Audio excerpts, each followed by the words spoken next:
और प्रभु, पहला सवाल, सीधा सवाल, आप सीधी बात जो करते हैं, सीधा सवाल मेरा, 18वीं लोकसभा का पहला दिन चरण शुरू हो गया है। 100 दिन के रोड मैप की बात हो रही थी, लेकिन वो रोड मैप जमीन पर उतरता दिख रहा है या रोड ब्लॉक साफ सामने मुंह बाए खड़े दिख रहे हैं? संदीप, रोड मैप तो बड़ा क्लियर है। रोड मैप के अंदर ये है कि झगड़ा होगा, टक्कर होगी, आपस में गाड़ी एक ही लाइन पर चढ़ेगी, उधर से जाने वाली है, इधर से जाने वाली है। क्या है कि अपनी लेन में चलने के बजाय दोनों एक ही लेन में चल रहे हैं, एक जगह आकर के टकराएंगे जरूर। जो अभी मैंडेट मिला है उस मैंडेट के हिसाब से बड़ा स्पष्ट है कि मैंडेट लगभग बराबर है। अगर 298 उनको मिली है तो बाकी लोगों को भी इतनी सीटें मिली हैं, पहले से ज्यादा है। तो हमेशा डेमोक्रेसी का बेसिक प्रिंसिपल क्या कहता है कि government must have majority, must have its say, and opposition government must have its way and opposition must have its से।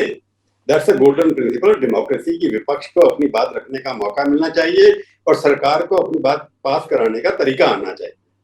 इन दोनों में लगता है कि नहीं, कहीं ना कहीं कन्फ्रंटेशन हो रहा है। डेमोक्रेसी का बेसिक प्रिंसिपल दोनों तरफ से तोड़ा जाता है।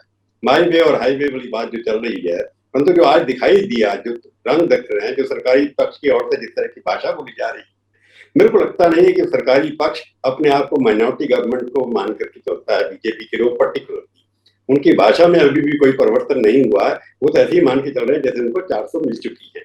तो जब तक उनके सोच में नहीं आता किसी किस्म का कि पिछले 15 दिनों में जिस तरह सरकार के फेलियर के इंडिकेशन हैं, हर जगह पर कुछ न कुछ हो रहा है। नीट के ऊपर हुआ, रेलवे एक्सीडेंट हुए, बाकी काम भी हुए। तो मेरे को लगता है 100 दिन का मैप, जो आप रोड मैप की बात करते हैं, उसमें रोड ब्लॉक डालने की बात ही नहीं है। रोड मैप ही ऐसी बना है जिसके अंदर दोनों को कोई आने जाने का कोई फ्लेक्सिबिलिटी नहीं छोड़ी है। तो डेमोक्रेसी के अंदर जो एक तरह से होता है कि स्ट्रॉन्ग ऑपोजिशन, प्राइम मिनिस्टर ने कहा है कि वो अपना कंस्ट्रक्टिव ऑपोजिशन की बात करेंगे, ये दोनों तरफ से ऑफर आनी चाहिए। हालांकि राहुल गांधी ने पहले भी कह दिया, रोज भी कहते हैं कि हम तो आवाज उठाएंगे हमारी गरीब जनता की, नीट की, स्टूडेंट्स की। वो भी अग्रेसिव कन्फ्रंटेशन भाषा में बोलते जा रहे हैं।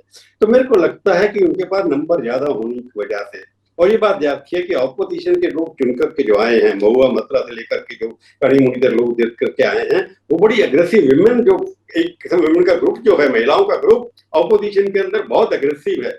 उनको कंट्रोल कर पाना बहुत मुश्किल है रूलिंग पार्टी के लिए। 12-15 ऐसी महिलाएं चुनकर के आई हैं जिनकी लड़ाई करने की कैपेसिटी है पार्लियामेंट्री डेमोक्रेसी के अंदर, और अच्छी पार्लियामेंटेरियन है। मेरे को लगता है कि 100 दिन के अंदर पार्लियामेंट के अंदर आप देखेंगे कि कन्फ्रंटेशन ज्यादा होगी, बिजनेस कम होगा। उसको किस तरह से संभालना है गवर्नमेंट के ऊपर, ये डिपेंड करता है। अगर कंप्रोमाइज नहीं करते, कन्फ्रंटेशन ज्यादा होगी, विरोध ज्यादा होगा और कंसेंसस, आम सहमति कम होगी। प्रभु, आप ये कह रहे हैं उसमें सबसे पहला कदम, इसका कारण भाई प्रोटेम स्पीकर को लेकर ही प्रभु विवाद होने लगा। 2 दिन बाद स्पीकर का भी चुनाव होना है। वो कितनी अहम कड़ी होगी कि शांतिपूर्ण तरीके से समन्वय के साथ संसद चल पाए?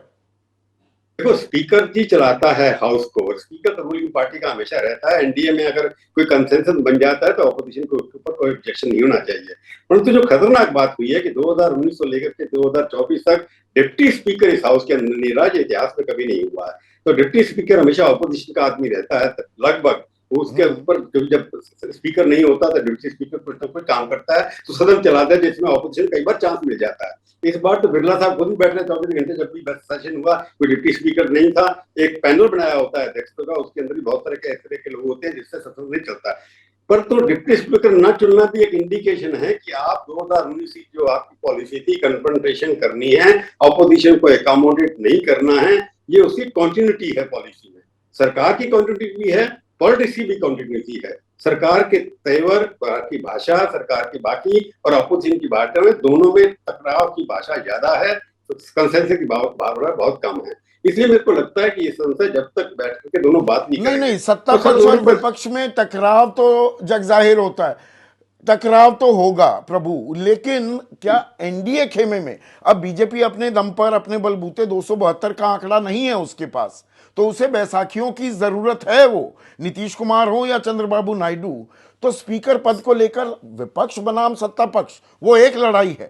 पर with in the ruling coalition, सत्ता पक्ष के भीतर ही क्या सब कुछ ठीक है? आपको लगता है कि स्पीकर के पद को लेकर जो सलवटें या दरारें दिख रही थी, अंदर खाने में, क्या वो सुलझा लिए हैं? मेरे को लगता है सुलझ गई है, क्योंकि चंद्रबाबू नायडू की पार्टी की तरफ से, नीतीश कुमार की पार्टी की तरफ से कोई भी इस तरह की आवाज नहीं निकल रही है। लगता हो कि कहीं मटकोत हो। मेरे को नहीं लगता वो सॉर्टल हो चुका है ऑलरेडी। उसके बदले में उनकी डील क्या हुई है वो तभी सामने आएगी। स्पीकर के अलावा मेरे को नहीं लगता कि पार्लियामेंट्री डेमोक्रेसी के अंदर कई बार एक्सपीरियंस पार्लियामेंट्री अफेयर्स बहुत काम करते हैं। किरण रिजिजू को बनाना पार्लियामेंट्री अफेयर्स मिनिस्टर और मेघवाल के ऊपर बिठा देना। मेघवाल बड़े सीनियर रहे हैं, आईएएस ऑफिसर भी रहे हैं, उसके अलावा बाकी लोग भी पार्लियामेंट्री अफेयर्स के अंदर जो रहे हैं।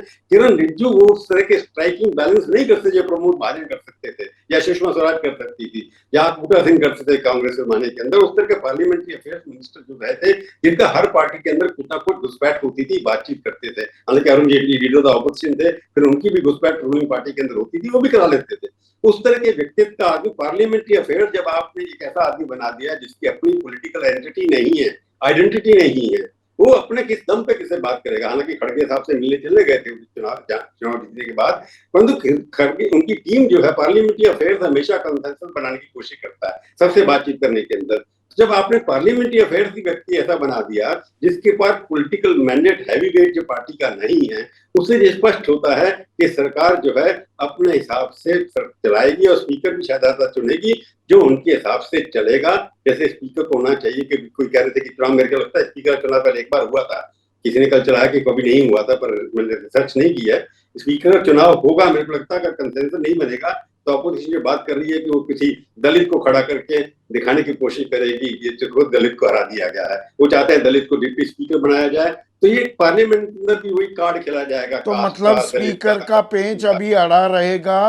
सरकार अपने हिसाब से ही सदन चलाने पर आमादा दिख रही है। संसदीय कार्य मंत्री जो किरण रिजिजू को बनाया गया है वो इसके संकेत भी आप देखते हैं। लेकिन जैसे ही घड़ी का काटा दोपहर 2:30 पे आए, बबीता जी का दिल सास बहू साजिश के लिए मचल जाए। और ये है इनकी बहू, पूरे दिन ऑफिस की टेंशन हो जाए गॉन जब ये करें अपना फेवरेट शो फ्री टाइम पे ऑन। इनकी तरह आप भी देखिए अपना फेवरेट शो अपने टाइम पर और डाउनलोड कीजिए एबीपी लाइव ऐप अपने स्मार्ट टीवी पर।